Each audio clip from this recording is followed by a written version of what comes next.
Welcome to Jewish Boy Calls His Mother. I'm your host, Sadia. This is my mother, Ema. Hey, Ema. Hello, sweetheart. All right, so we had originally talked about Fun with Friends Part 1. Now it's going to be Fun with Friends Part 2. We were talking about, favorite movie as a teenager and uh, collecting things that you did as when you were a teenager and different stuff that you did for fun. You said you had some stories lined up. Right? Were you ready to talk about them? Well, there's a few. There's one in particular.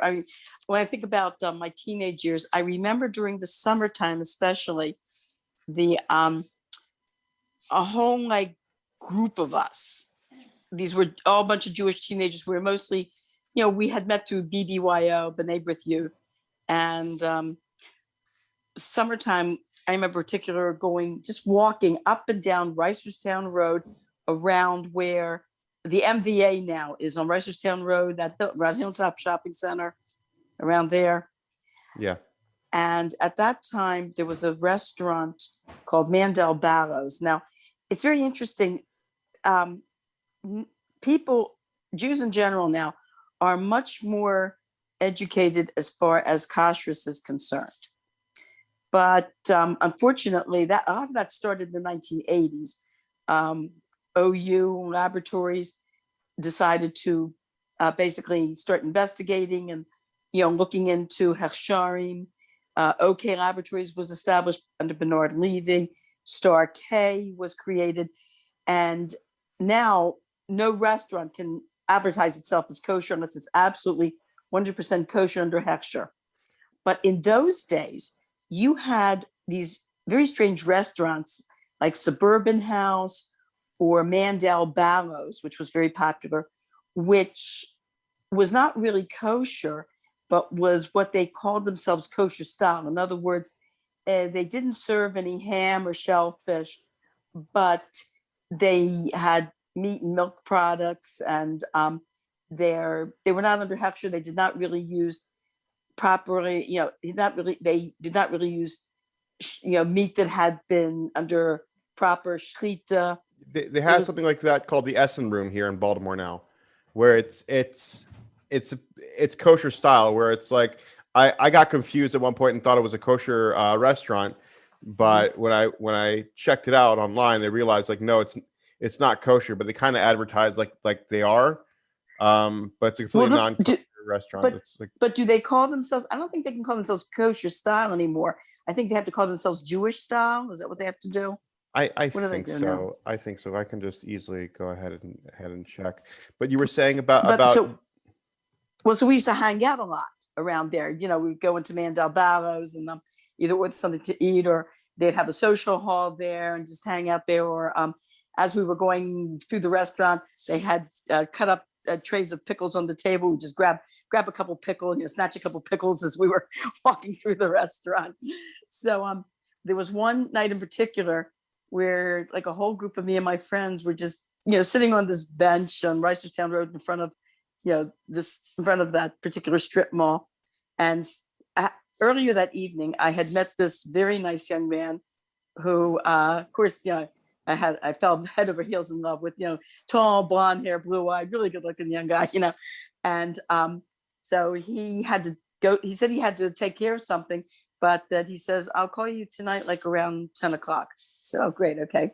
So I'm sitting with some of my friends on this bench, and some guy comes over and says, hey, there's a card game in the basement of Mandel Barrows. He says, let's rate it. Oh God. So of course all of us, yeah, of course, being a bunch of like, teenagers and wanting to, do something funny and adventurous and make trouble, we said, yeah.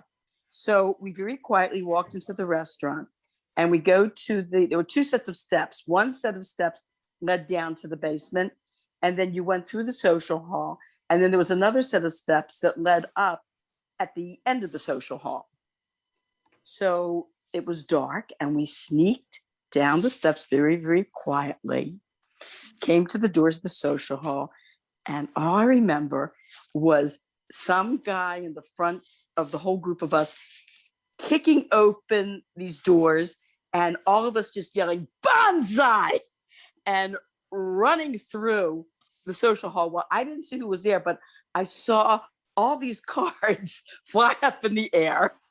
Oh God. I hear all this change, fall on the floor.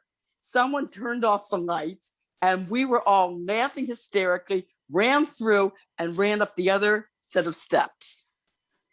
So later that night, I got home, and this guy calls me around 11 o'clock, and he apologizes for calling so late. He says what happened was he had been in a card game early that evening, and a bunch of kids raided it. Oh God.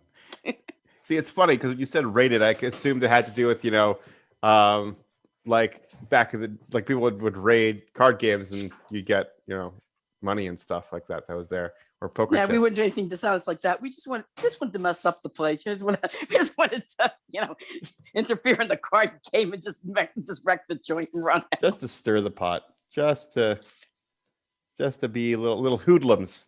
Yeah. Well, I was thinking about crazy stuff. Not that I did, but that friends of mine did too. Like in high school and college. And I had some friends that did some really weird, crazy stuff. There was one guy I was friends with who he liked, just for the thrill of it, to break into people's houses, go to the refrigerator when they weren't home, go to the refrigerator, make himself a meal, and then walk out. Just for the thrill of doing something like that. He said, well, one time he had broken into somebody's house and he was walking around and they came home and he heard them coming home and there was no exit nearby that he could run out of the house. So he said he hid in this closet and had to wait till the whole family was asleep till he sneaked out of the house. Oh my God. Oh my God. I heard stories. I think this is a John Mulaney story about a friend of his would steal pictures from people's houses because that's the only thing they can't replace. Oh, that's sad. God. That's horrible.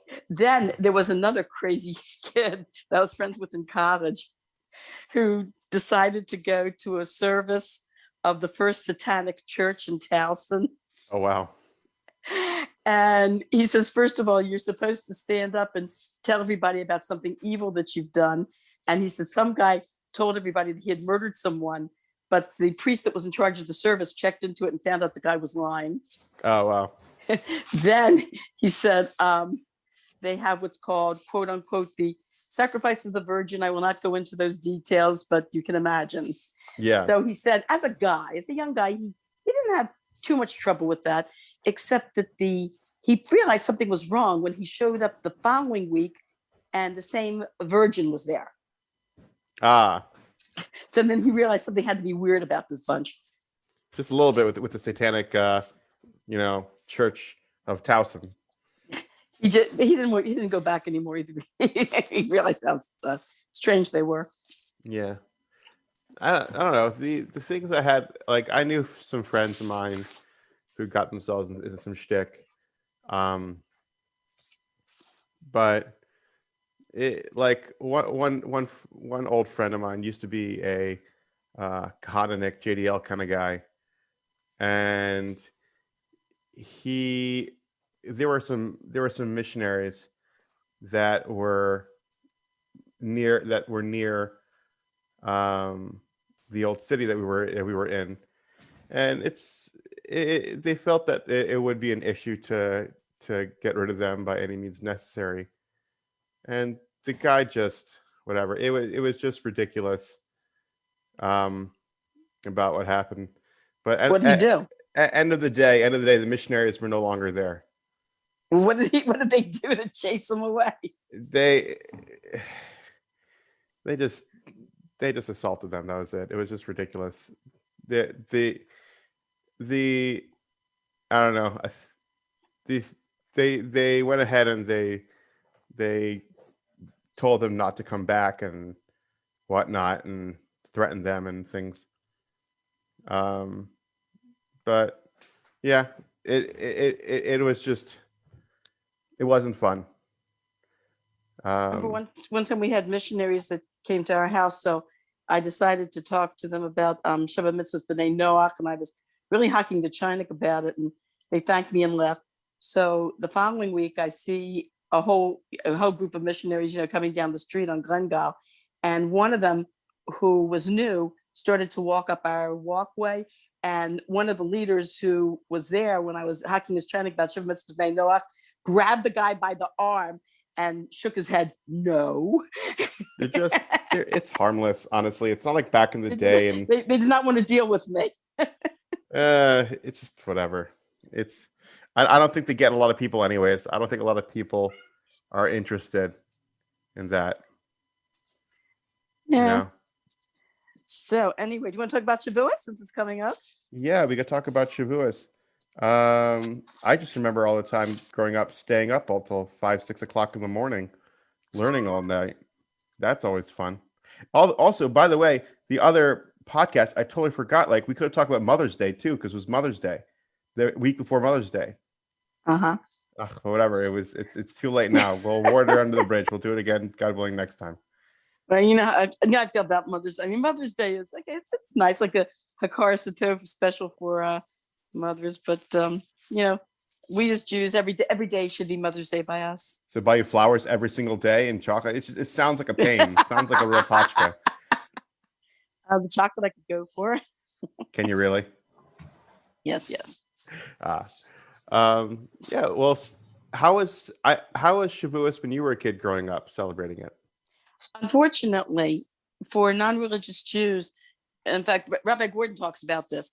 A lot of non-religious Jews they kind of like really don't know what Shavuos is all about and don't give it that much, attention. In fact, Rabbi Gordon, in one of his dreams, said that his father or somebody was talking to a non-religious Jew about, celebrating Shavuos, and the guy said, "Oh, only rabbis celebrate that." I understand why though. It's just it's so weird. It's like, hey, you have more options to take off of work. Come on. But I remember though with you kids, like Shavuos night, you guys being like all over the place in different places and staying up like practically the whole night. And I would kind of stay up till about maybe not the whole night, but maybe 12, 1 or 2. I would have some of I think your older sister's friends a couple times came over, and I learned with them.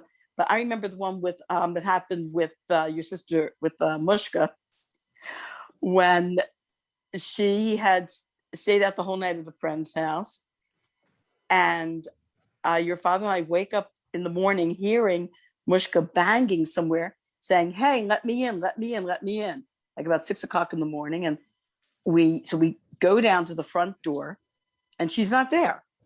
We go to the back door, she's not there. And looking at each other, it was like that episode of Twilight Zone where the kids wind up in the wall, that the house actually eats the kids, and it's stuck in the wall, and the parents are trying to get them out. So we're hearing her banging, and we hear her calling us, saying, "Let me in. Hey, come on, Ima Tati, let me in. I got to get in." And we're walking around the house. Where is the sound coming from? Where is she? Finally, we go upstairs, and she had climbed up on the back porch. The back porch, we had a roof there that was right outside of the boys' room. She had climbed up the back porch and across the roof and was banging at the second story window that was connected to the boys' room. Oh, wow. Yeah. So we went over there and we let her in through the window. That's so weird. I guess I was probably too busy in show. What about your first experience, I guess, celebrating a real Shavuos then? If you've never was wonderful. I was in Crown. Well, I did it in Baltimore. I was with my Shabbos family, and we stayed up the whole night, and then the morning went early to Beis Lubavitch, and then came back and had like a really nice milk meal with ice cream and everything. But the best one was when I was in Crown Heights, and they had speakers the entire night that came and spoke at the dormitory. And then finally, in the wee hours of the morning, I was walking back to my apartment with my roommate, and we were seeing the dawn coming up over New York. I mean, all the shuls were opening up, and people were leaving the shuls and going back home, and the sky was purple. It's a beautiful sunrise. Yeah, that's always really cool. I remember staying up till like 6 o'clock, 7 o'clock in the morning and just being in a haze as I'm walking home and just being like, and then falling asleep and then sleeping most of the day. It always messed up with my cycle though. That's the whole thing. It would throw me off. But I remember the speaker that we had was trying to think, was Yitzhak Groner from, I think it was from Melbourne. I think it was Melbourne, Australia. And I think I told you one about the dishes. No. Okay, here's what happened. We had the table all set, and it was in the dormitory in the basement. Basement was a very nice finished basement, a large social hall. It was very nice. It was, and he comes in, and we're all, assembled. He comes down to the basement. We all stand up, of course, out of respect. And we can tell he's looking around the tables and looking and looking and looking. And he doesn't seem pleased about something. We don't know what, but because the tables were set very nicely. But anyway, so of course, he makes kiddush. Then we wash our hands, have a motzi, and then we have the fish. So between the fish and the meat, it's time for him to speak. And he says, with his Australian accent, he goes, "Hello, I'm Rabbi Lebel Gerona, and I'm from Australia. And even though we don't have kangaroos hopping down the street, but we," and his voice raised like 20 decibels, "we have china and we have linens. We sit and dine like human beings. What's all this paper and plastic stuff?" It's funny you said, because Australians, I think, are more rustic, I would think, than Americans, or they have their own. I don't know. People on Facebook can go ahead and let me know how it is, but like, I figure Australians are more on the rustic side. Well, I don't know if things have changed since the 1970s, but evidently the whole thing of paper and plastic was at that time was very American. Other countries like South Africa, I mean, we had students from all over the world there, and evidently, they said they told us that in South Africa at the time had, had they gone to someone's house where there was paper and plastic, they would have walked right out. I mean, That's funny. would have been considered an insult. I guess, yeah. I guess if paper and plastic is an American thing, or it used to be an American thing, because other countries don't do it. But I know in Australia they eat kangaroo. Oh my gosh! Oh, that's horrible. Oh, that's What? horrible. There's animals. It's so cute. How can they eat kangaroo? Because it's a lean meat and it's tasty. Oh no, that's not. You want to eat the kangaroo? So cute, sweet little animal. You want to do that? I'll tell you a very strange thing that happened though. One of my friends at Macomb Condo was from South Africa, and I invited her to come with me to Baltimore, and that I think there was a Baltimore Symphony concert.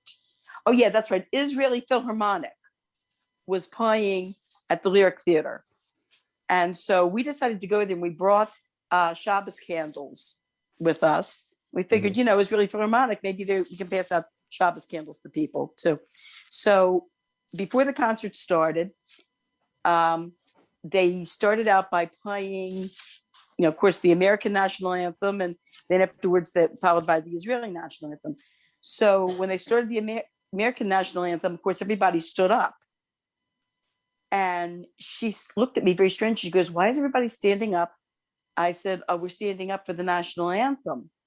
I said, "Don't you stand up for the national anthem of your country, of South Africa?" She says, "Yeah, we would stand up and walk out." Oh wow! Why? I don't know. I have no idea. But evidently the idea to her of standing up for a national anthem was something very strange, very different. Yeah. Well, it's always weird because I know that in America back in the day, everyone you'd salute the flag, but they'd give a salute in a way where it looks like a Hitler salute. Yeah, I've seen that in history books. Yeah. Yeah, because before Hitler came to power, that was just the standard form of saluting a flag. Now, once he did it, he kind of took it over, and we're like, no one's gonna do it anymore. Oh God! You put your hand over your heart. Yeah, with your hand over your heart, and you pledge allegiance to the flag.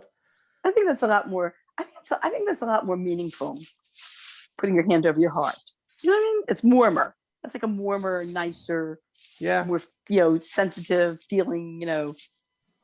Type thing. But I'll tell you a funny story that when I was in third grade, the teacher read us a story that was in the newspaper. Evidently, one of the ambassadors from England was was in the. Of course, he was in Washington. He was in Washington for a number of years, and so he had a little boy. He and his wife gave birth to a little boy here in this country, and so they of course sent him to one of the public schools in Washington D.C. at the time, or Silver Spring, and then they went back to England, and when they got back to England, of course they were invited to this dinner honoring the Queen. I think, I don't know what occasion it was, some sort of occasion where they were honoring the Queen. And so, of course, they began the dinner by everybody standing up and singing the British national anthem, God Save the Queen. And the little boy, having virtually being raised in the United States, stood up and sang My Country 'Tis of Thee. I don't even know that song.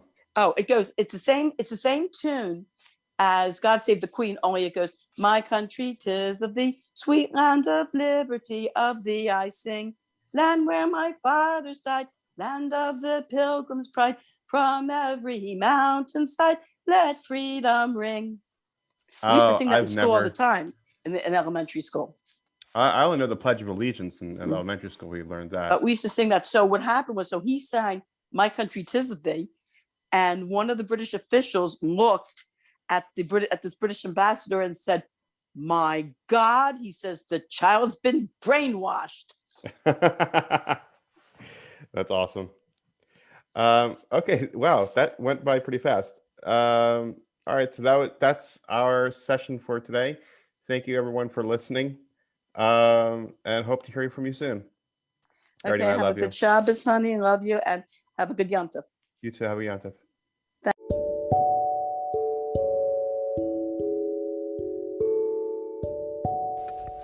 Thank you for listening to Jewish Boy Calls His Mother. Please like and share, and find us on Facebook at Jewish Boy Calls His Mother Podcast. We are looking forward to hearing from you.